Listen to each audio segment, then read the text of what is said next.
Welcome, everyone. Good afternoon. My name is Riki Graves, and I wanted to welcome you to Innovations in Heart Transplant.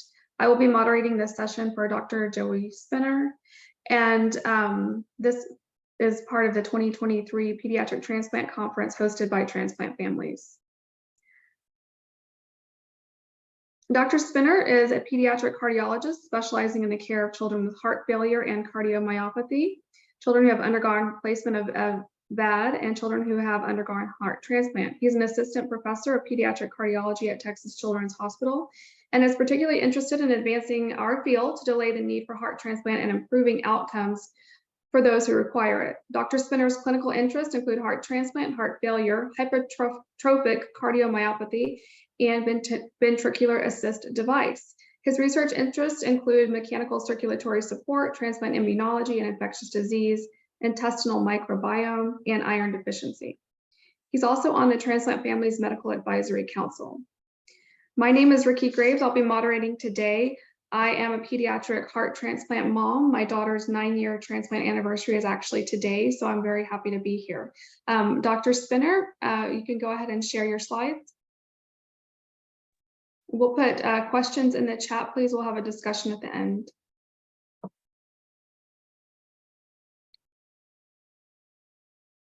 Great, thanks so much, Riki. And can you guys see my slides okay? Yes, they look great. Great. Well, thank you so much for the introduction and congratulations on your heart transplant anniversary.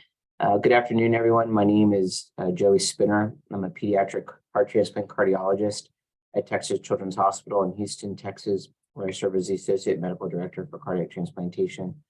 I want to start by saying how grateful I am for this opportunity and the privilege to get to take part in this excellent conference with such a wonderful organization, which means so much to our families, our patients, and to us as well. I don't have any relevant or irrelevant financial disclosures, but I would just like to mention a few things. I'm going to share some information in some of the slides I do have figures and materials that are coming from a few different companies. I don't get paid in any way to advertise their products, and I don't consult for them on their behalf. In addition, I am active member in a few different organizations, which some of you may be familiar with. In addition to Transplant Families, I'm very involved with the Action Network as well as the Pediatric Heart Transplant Society, and we'll be mentioning a few things on behalf of the PHTS as well. I'm going to do my best over the next 20 minutes to try to cover as many highlights as I can on innovations in heart transplant. If there's any one message that I can get across to all of you today is that it's a really exciting time in heart transplant science. There have probably been more changes and innovations and advancements in just the last 3 years than probably in the previous 20. So this is a really exciting time to be providing an update on innovations and how we take care of children who get a heart transplant. And these advances really cover the spectrum of pediatric transplant. We have advances pre-transplant. We have new and improved heart failure medications, which I won't touch on really at this time. I'm happy to answer questions though, as well as new ventricular assist devices, as well as those that may actually help us bridge a child from transplant to a retransplant should that need to happen. There's advances that have occurred to help us take care of children during transplant in terms of machines or contraptions which help preserve the organ better, as well as, of course, many things that now help us predict or detect rejection better, as well as new medications that we'll use to try to treat or prevent rejection.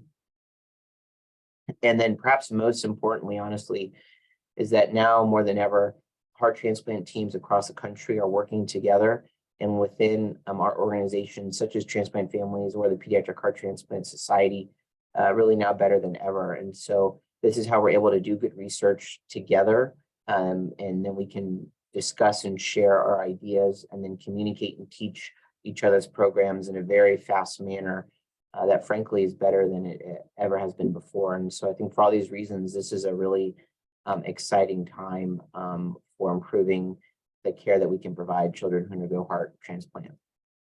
This is what I'm going to cover over the next 15 to 20 minutes.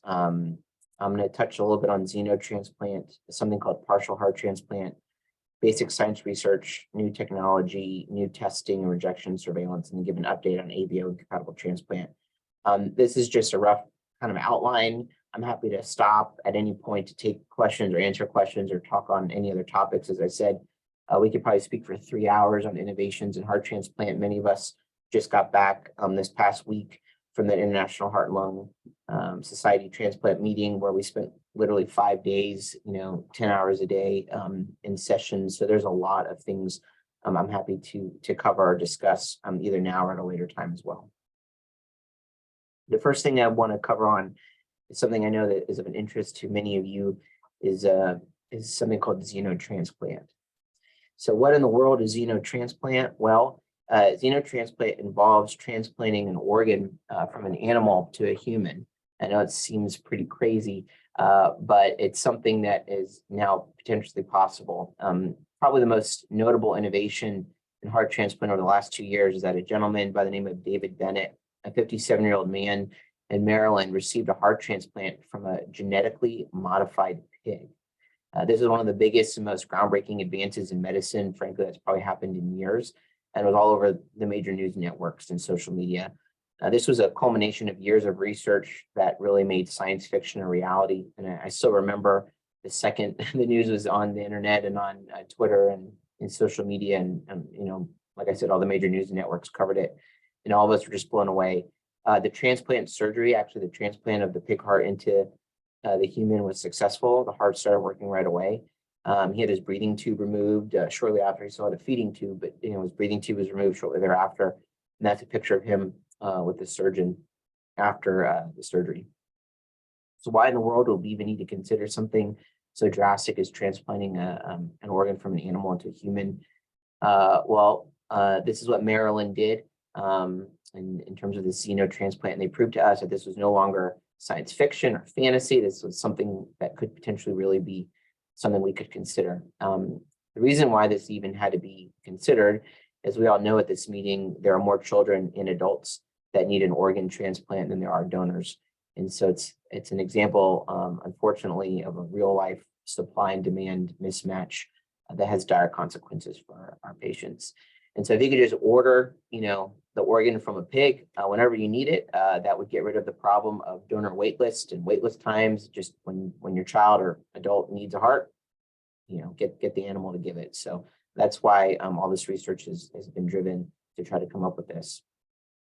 The other issue that we try to deal with is balancing the immune system, almost like a seesaw, where the immune system can be very easily tipped one way towards rejection, or it can be tipped the other way towards infection. And so both of those, as you know, are life-threatening. And so it's really difficult to try to find that balance, which, by the way, can shift constantly over time. And so a possible solution to this, not only to avoid the donor wait time and donor supply issues, is that if you can genetically modify a pig, this is just showing you how sophisticated and complicated this was.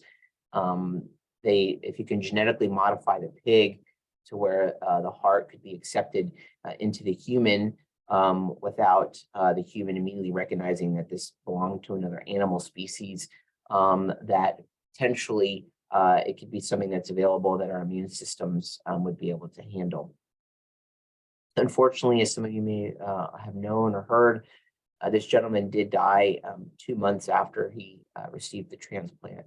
And I know I speak on behalf of the transplant community in general to say that we were extremely saddened by the news, but very grateful for this brave man and his transplant team who really taught us so much of what was possible. And so while there's still is a lot that has to happen for xenotransplant to become a real option, I get asked about it all the time and I get asked to speak about it.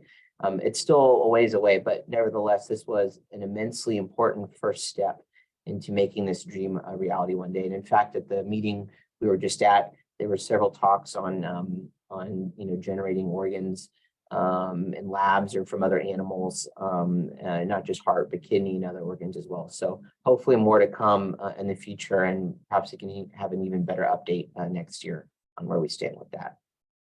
The next thing I wanted to cover that people want to hear about is something called a partial heart transplant. So last summer, you may have seen in the news, there was a child that underwent what was called a partial heart transplant. And this was a really neat and ingenious way to try to handle this child's very complex form of congenital heart disease. This is not a heart transplant. It's not the same thing as a heart transplant. It didn't take a really good heart that should have become a heart transplant. So I wanted to just touch on that, but it was really an innovative way that might be a way to prevent the need for heart transplant for some children with certain forms of congenital heart disease. And so this was performed at Duke, and what had happened was this child, instead of being born with normal anatomy, where he had a chamber called the aorta that sends blood to the body and a chamber called the pulmonary artery that sends blood to the lungs, he was born with one chamber. And this is something called truncus arteriosus. It's a very complex form of congenital heart disease that requires very complex surgery.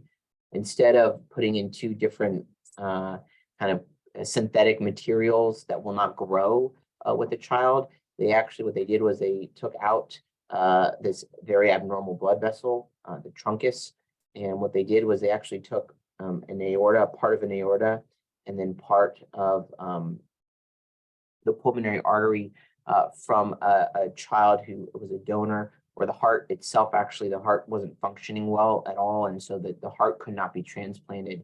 And this child was trying to get a transplant, but they couldn't. But instead they did this ingenious thing where they took just part of the blood vessels from the donor, put it into the child, the recipient. And we just got an update. Many of us were on a call just last week, I believe, from the team at Duke, that this child is actually doing very well with the two valves that were put in from the donor. So this is what we call a partial heart transplant. It's only happened this one time, but it's something that's exciting and potentially an option for some children who have severe forms of congenital heart disease. I just want to briefly then touch next on new technologies. Again, I could probably talk about new technology for an hour, but what I wanted to focus on for this session was the biggest advancement that I'm excited about is now the potential to protect and preserve a donor organ much better than before. And so after the heart has been removed from the donor, it literally sits on like ice, like in a cooler, like in an ice chest. And then the longer the amount of time it sits in the chest, we call that the donor ischemic time. That means the heart is just sitting there in the ice chest being transported. The heart is not getting blood or oxygen. And so the longer the amount of time it's sitting in the cooler, the higher the likelihood that the heart won't work as well once we sew it in and connect it to our recipient and get the heart to start pumping again. And a number that gets thrown around a lot is 4 hours. Sometimes it can go longer, and in other parts of the world, especially Canada, they're forced into having to go a lot longer due to the geography. But what can happen is the longer the heart is sitting essentially on ice, it increases the chances of the heart not working very well. And there's even something called PGD, or primary graft dysfunction, where the heart is extremely sick after the transplant. In fact, oftentimes if this is there, adults or children require coming out of the operating room on a heart-lung machine where the heart doesn't start working well. And so it's something that we want to try to find a way to make better. The other consideration for this is in our current allocation system. And by that, I mean, if a donor were to become available, when we come up with the list for who's going to be offered the heart first, it's actually different each time there's a donor heart. And one of the reasons for that is that there are geographical zones in order to prioritize essentially shortening the amount of time that the heart has to travel. And so, for example, if a heart were to become available in New York, a child in California is going to be much further down the list because the system wants to prioritize a child, on the East Coast, getting that organ where the organ will only be in a cooler for a very short amount of time, as opposed to traveling all the way across the country, and that amount of time without blood or oxygen is being really long. And so this, in a way, disadvantages our recipients, because there may be a child who lives further away who is sicker or has been waiting longer, or may actually be a better match for that heart. But because of the challenges of being able to transplant a heart that's been on a cooler for 6 hours, we can't do that. So a way to preserve the heart better may be able to help make that better, fix that system. And so, in fact, there are now ways of preserving the heart better, and I don't have one preference for one way or over another, but this is a new system called the Sherpa Pack from a company called ergonics, which I was very impressed by what they shared with us at the meeting. And this is essentially a contraption that controls the temperature of the heart during transport. So it prevents the heart from becoming too warm, which is bad. It also prevents the heart from getting too cold. Actually, being too cold is actually bad as well. The other really neat thing is that it's Bluetooth enabled, this contraption. And so throughout the entire process of the transport, the transplant teams, the family, the OPO can actually be given updates on second by second where the transport team is located, as well as the condition of the heart in terms of how cold or warm it's getting. So a really neat contraption. And in fact, early results from adults. So there are some pediatric centers that have started using it, but it starts with adults first. That when they've used this system for adults, that the recipients of a heart who's been supported with this contraption are less likely to have weakness of the heart. So the heart's stronger after the surgery. They're less likely to need a heart and lung machine called ECMO after surgery. And in fact, even within a year after the transplant surgery, those who got this contraption were less likely to die within the year. So a lot of exciting things with this technology. Will this allow us to transport organs much further since we can protect the heart better? Is this going to shorten our wait list time? You know, if I get an offer for my patient and the heart's 6-7 hours away, am I willing to take that, knowing there's a chance that the heart will be sick? Or with this new system, am I going to feel better about taking that in? And then there's a chance in the future of having a different allocations scheme similar to what we have in kidneys or lung, where actually the degree of the match is actually part of the allocation scheme. So very exciting new technology there. My next topic is going to be the science research. Again, I could talk for hours about new science. I'm just going to show a little bit of something that we're doing here at Texas Children's that I'm a part of through funding through an organization called Enduring Hearts, to which I'm very grateful to them for supporting my team's research here. There's a lot of kind of interesting graphics here, but basically what I'm trying to show is that we actually don't have a very good idea of which cells of the body are living in this donor heart. We obviously know that the muscle itself is coming from the donor, but there's actually immune system cells from the donor, as well as immune system cells from the recipient that live in the heart. And until really just very recently, we had very little awareness or idea of knowing which cells are living in the heart. And so these are some really cool graphics I like to show, where we're basically able to figure out exactly how many cells and which type of cells, and are they from the donor or the recipient, and to how much there is. And so we can compare amongst our patients. And so a really neat thing that we're doing now here, and other research teams have started doing something similar, and we saw some of their work just last week at our international conference. And so why is this so important? Why am I even including this?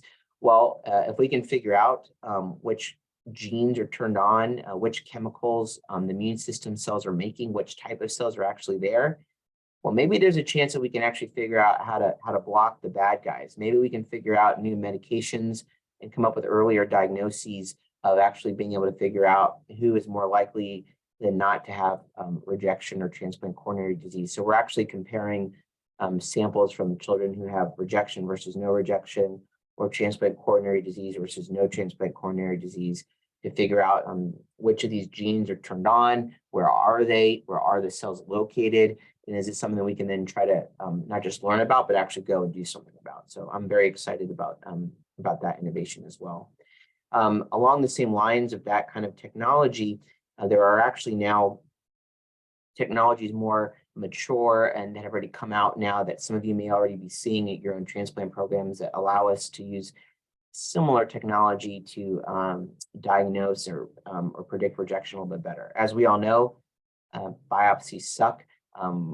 We know that you guys hate getting biopsies. I can tell you, as the transplant cardiologist, we know that we really want and wish there was a better way to diagnose rejection. And the good news is that there may be something on the horizon to make this process better. We know that biopsies are invasive. You have to get anesthesia. Your child can have bruises from where they were able to put the catheter. It takes all day. We know that's a huge deal. They're expensive. What if we can avoid unnecessary biopsies? What if we only did biopsies when we really need to, when we think there's a high chance for rejection, and skip biopsies when we don't really need one? How great would that be? And then if we do a biopsy, how great would it be if we can actually get better information? How many times have we had to do a biopsy and we say, well, we see some early signs, or we're worried it could be this or it could be that. What if we can actually get better information that we could then communicate to you? Well, this is becoming more possible. I feel like the guy from Jurassic Park, I know they're like on Jurassic Park 10 now or whatever number. This is the original Jurassic Park, where John Hammond is talking about taking the DNA from the mosquito, and there's the dinosaur DNA in there. Well, turns out actually, and this is way more exciting because it's real and actually something we can do. We can actually figure out how much DNA from the donor is in our recipient patient. And so if a donor heart gets sick from, say, rejection, it will actually release DNA from the donor heart, which belongs to the donor, and can be detected in the blood of our own patient. And so through a simple blood test, and put the name, there are more than one, I put the name of one we're more frequently using called AlloSure. We could actually do a blood draw from our child and do some kind of cool, sophisticated testing in a test tube, and then actually figure out how much the DNA belongs to our patient and how much belongs to the donor. Now, why is that important? Well, if there's rejection, we'll see more of the red is bad here. We'll see more DNA from the donor versus if there's no rejection, maybe only just a tiny little bit. And so we can see some really neat things that can help us potentially predict who's going to have rejection. And so if the levels are very low, then the chance for rejection is very low. Maybe we can skip the biopsy in that case. Or if the levels are very high, maybe that means that there is rejection. We know that depending on if you have rejection or not, the levels go up very high if you're having rejection. So the levels are very high. That doesn't guarantee, that doesn't mean there's rejection, but it does mean, hey, we really should probably do the biopsy this year. So I'm very excited about that technology as well, because maybe there's a chance that we can then skip unnecessary biopsies. And that's an evolving thing that all of our programs are now starting to do or consider. Not necessarily widespread, but as we're learning more and it's becoming available, we're starting to use it.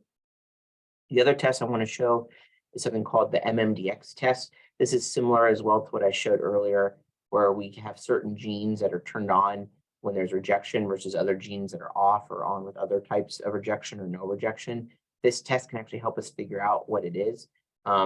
What you do here on this test is this actually comes from the heart muscle biopsy itself. So this is not a blood test. This is from you still have to do a biopsy. And what we do is the company does a very special testing of the tissue that we get in the biopsy.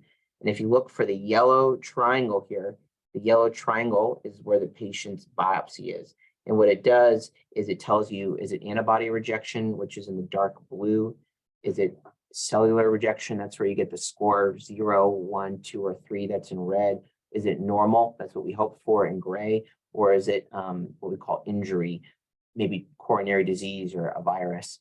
And so these are 3 different patients with very different findings, but this just adds so much more information that then I know how to treat my patient better, because this gives a lot of information that's very helpful in addition to what we get on the biopsy. So very excited about that test as well, which is now being used in children after first we learned how to use it in adults. That's really the update on the science innovations. Just an announcement real quick. Some of you may have been familiar with something called an ABO incompatible transplant. That's where we can actually transplant a heart from a child with a different blood group. In the United States, this has been restricted to children only under the age of 2.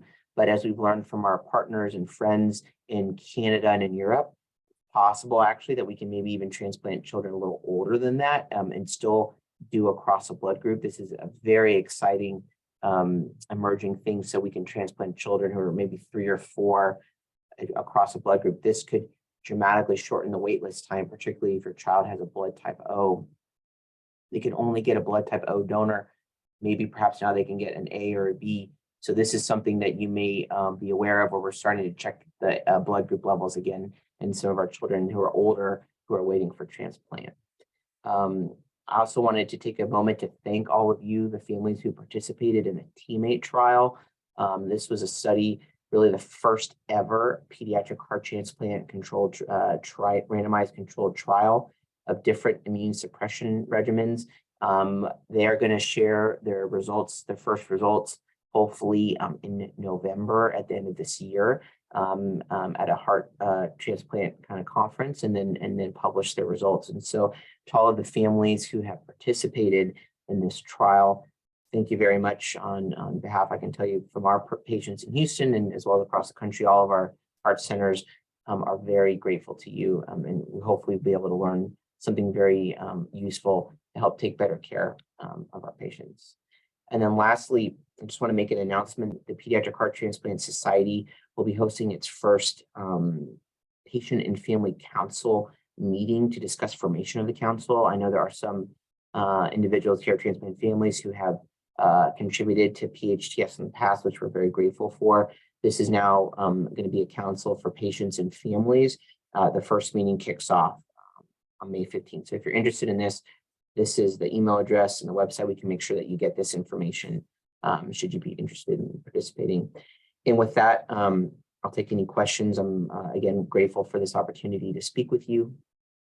And thank you guys very much. Thank you, Dr. Spinner. It looks like we're running short on time. There are some questions that we can answer offline. I know that you answered one question live. And so I think that if you have 30 seconds to answer the first question, will we one day be able to do a 3D printed heart? And then we'll close out the session. Yeah, so that is something that is still, unfortunately, science fiction. They have created a 3D heart, I think it was in Switzerland, and I've seen some other things online where the heart lasted for like an hour. So yes, but I think still a ways away. I saw someone also put in CRISPR. Yeah, it's an amazing technology. I'm particularly interested in that here at Texas Children's.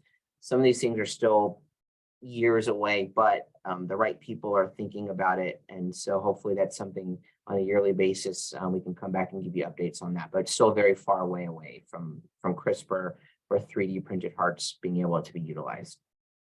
Okay, there's still a lot of exciting innovations going on in the field of pediatric heart transplantation. So, and for patients with a heart failure. So very glad that you're on the cutting edge and that you're doing all this research for us. And thank you for joining us today for our event, our Pediatric Heart Transplant or Pediatric Transplant Conference. My name is Riki Graves. I'm going to close it out. And please join us for our next section starting at 12:30. Thank you so much. Thank you very much.